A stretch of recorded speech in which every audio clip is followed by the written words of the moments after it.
matter too much. We got news yesterday. Maybe it was the day before yesterday. Today's the 4th. Yeah, yesterday on a Sony blog, a PlayStation blog, that Concord, after a little under 2 weeks of coming out and being on market, is being shut down, pulled off the internet, and refunded. And while a lot of gamers are rejoicing because they're like, this terrible game, this boring game, this piece of shit, modern woke audience game is shut down, yay. Me personally, I'm trying to do more positive content. So I want to take the problems with Concord and spin them into a positive of lessons that could have been learned by developers and by consumers. Because, of course, any game being shut down, if it was bought by someone, is also an L for consumers, right? W for consumers, everyone's getting refunds. L for consumers, the game is being shut down, right? The same thing happened with Rumbleverse, but this is like an any percent full death 100% speed run, and I think they have the world record, right? Under 2 weeks, one of the biggest studios in the world, one of the biggest publishers in the world, in Sony, in PlayStation, could not even keep their game alive 6 months. Right after putting 8 years of man hours into it, and at least apparently $100 million, the game is going offline September 6th. So we can look at the Sony statement here and then get into some stuff. So, Concord fans, we've been listening closely to your feedback since the launch of Concord, so not even a week ago, all right, on PlayStation 5 and PC, and want to thank everyone who joined the journey aboard the North Star. Your support and the passionate community that has grown around the game has meant the world to us. Okay.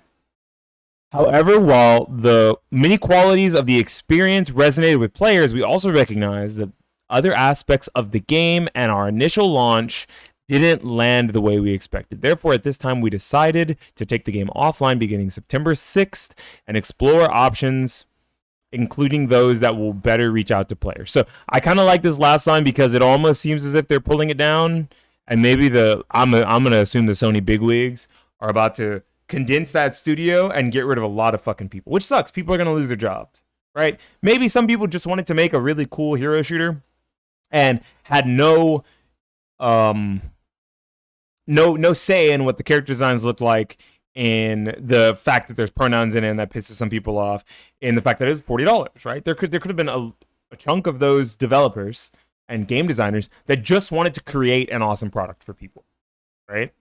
And those people might be on the chopping block as well, which sucks. So I'm not here to just completely shit on the game or completely shit on the people who made the game. I mean, there was a lot of missteps, clearly, but as you see, I'm compassionate. While we determine the best path ahead, Concord sales will cease immediately and will begin to offer a full refund for all gamers who purchase the game for PS5 or PC. If you purchase the game for PlayStation from the PlayStation Store or PlayStation Direct, a refund will be issued back to your original payment method.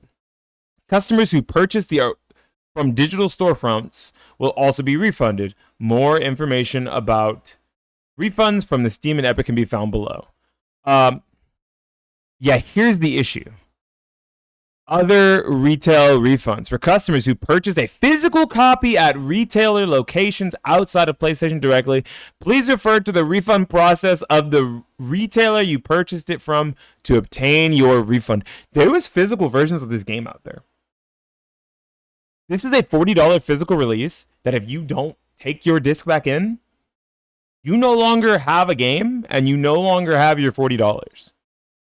This is a massive L because that's a waste of print. That is a waste of a CD, of a disc, of an HD, Blu-ray, whatever it is. HD DVD or Blu-ray. I believe they're Blu-ray, right? Disc being sold on a shelf and 2 weeks later being taken away, right? That really sucks for people who wanted to enjoy the game. I remember this situation very clearly when it came to Battleborn. Battleborn took a lot longer to shut down, but once Battleborn shut down, even though there was a single player element on said disc, because you had to connect to the servers to even play the single player mode, you could no longer play Battleborn under any circumstance. And that game costed money, motherfucker. When that shit came out, it was $40 just like Overwatch was.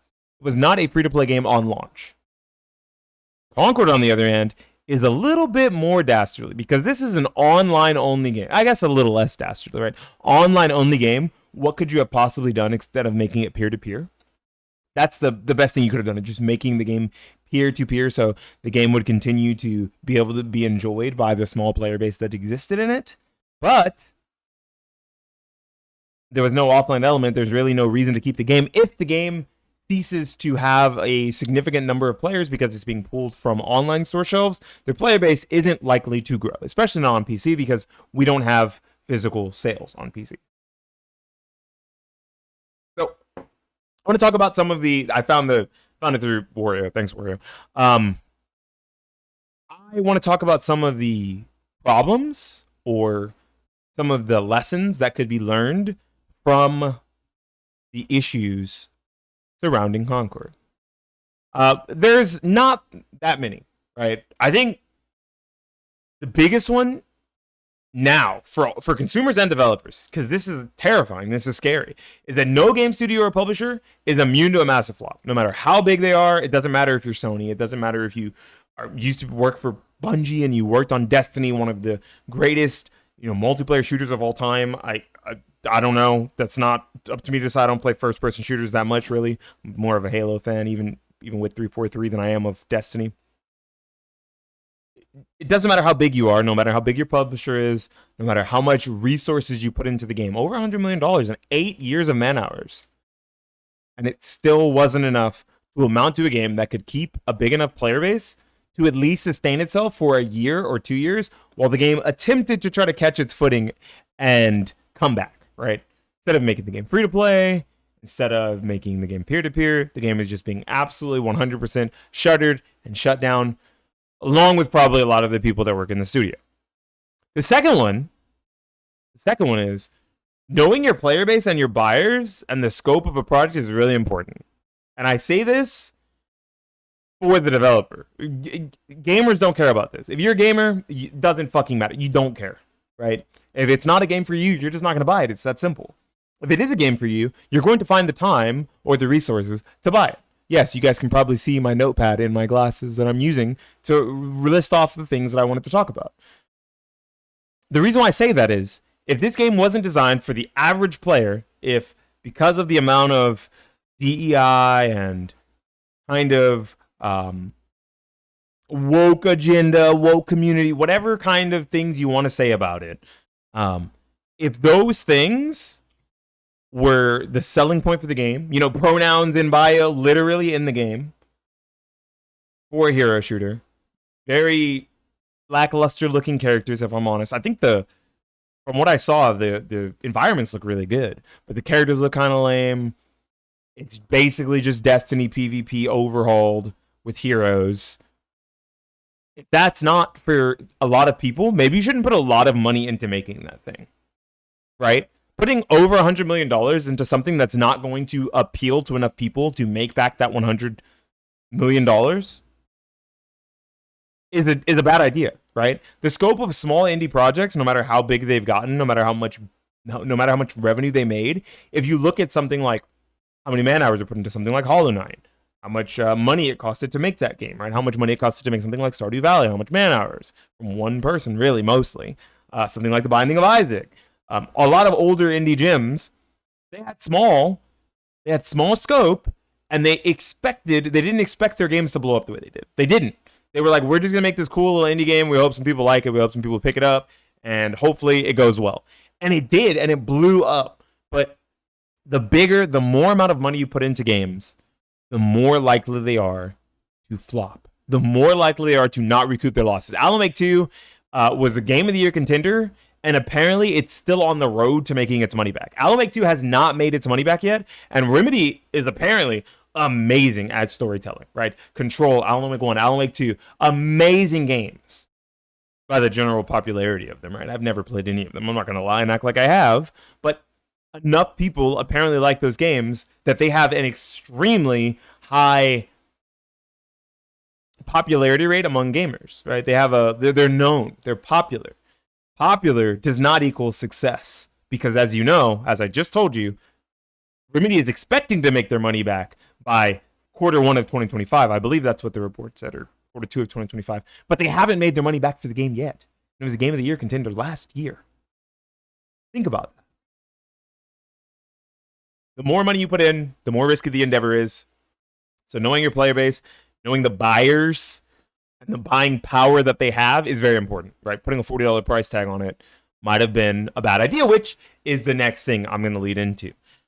In a world filled with Apex Legends, Call of Duty Warzone, yeah, we could talk about actual normal Call of Duty, but I feel like if you're playing and paying for Call of Duty, you are probably you probably have Stockholm syndrome. You might be held captive by Activision Blizzard, and I wish I could help you. I'm so sorry. Warzone, Apex Legends, Fortnite, Overwatch 2. We could even look at smaller games, the finals, Paladins, multiverses. Right? There's just this giant sea of live service games that have maybe not the same monetization, but the same scope, right? They're supposed to be ongoing service-based games that you play every week and you come back to and you grind for stuff, whether there be a battle pass or not, because there was no battle pass in Concord yet at the time, and I guess it never got to get one. Gamers might be jaded by live service games. We might be, or free-to-play live service game rather. We might be so used to free-to-play live service games that it is hard to recommend to someone to buy a Battlefield 2042, to buy a Call of Duty Black Ops 6 if you're not already intrinsically part of the Call of Duty ecosystem. To buy a game that's even $30, $40 that is an online multiplayer game that you cannot assume there will be a big player base for, right? Call of Duty and Battlefield are really safe because they generally have bigger player bases, but you can't say the same for a lot of these live service games. So going free to play makes them more accessible and easier for people to get into. Putting a $40 price tag on this game shut out a lot of people that probably would have at least tried it, and maybe you would have stuck a sale, or you would have stuck a player, and you could have turned that player into a payer by creating some sort of incentive or skins or battle pass, whatever you would like to use as a free-to-play monetization method. Not having that was another big nail in the coffin for Concord, for a live service, non-free-to-play game. And I say that because even I thought, I was like, this game looks kind of boring, but like maybe if there's enough players, I'll pick it up. I saw the player numbers. I didn't buy it. I had the $40 at the time. I no longer have the $40, but I had the $40 at the time. Went to like Taco Bell, if I'm honest, right? But I was gonna buy it and try it, but then I found out that there's no single player element in said $40 shooting game. I bought Battleborn a long time ago because there was at least a single player element that I assumed would stay online if the game went offline. It didn't. So, I mean, Randy Pitchford fucking robbed me. So at least Sony's not doing as bad as Randy, but that turns a lot of gamers off, right? I don't want to pay for a $40 video game that has no offline elements, meaning that if the game eventually shuts down, my money just went down the drain. The only thing I have to show for is the amount of time I put in and the enjoyment I had in the moment. Which I think if you enjoy a video game for, 200 hours, I think $40 is probably fucking nothing, right? If you look at the amount of money that people have put into some of these free-to-play games, $40 as an entry cost, and that's it. For 200 hours, 300 hours, 400 hours of gameplay is an amazing value. It's not as amazing as free, but it's an amazing value. The last thing, and this one's for consumers. I think this one's really important because there was physical copies of Concord out in the wild. There probably still is. People should go buy them because it'd be really funny. Just buy them and just keep them, right? I mean, you have a dead disc. You have a disc that does nothing. And like for a long time, I still had my Battleborn copy, but it did nothing. I threw it away in a move because, I mean, there was no point in actually holding on to it. But buying does not equal owning. I know that people are going to say in the comments or whatever, if buying it isn't owning, then pirating isn't stealing, right? Sure. But in this instance, the game was sold to you for $40 not even 2 weeks ago, and it's already being taken out of your hands. If you bought this game physically and you do not go in time, if you aren't paying attention to the news, if you haven't booted up the game and don't see the big old warning, hey, game's being shut down, and you missed the window to go refund the game, you now were robbed of your purchase. I mean, with ample time to figure out, like, look at the YouTube video. For the love of God, everyone's talking about it on YouTube. But if you don't, and you miss out, you lost $40. And you have a physical copy of a game that you can't do anything with.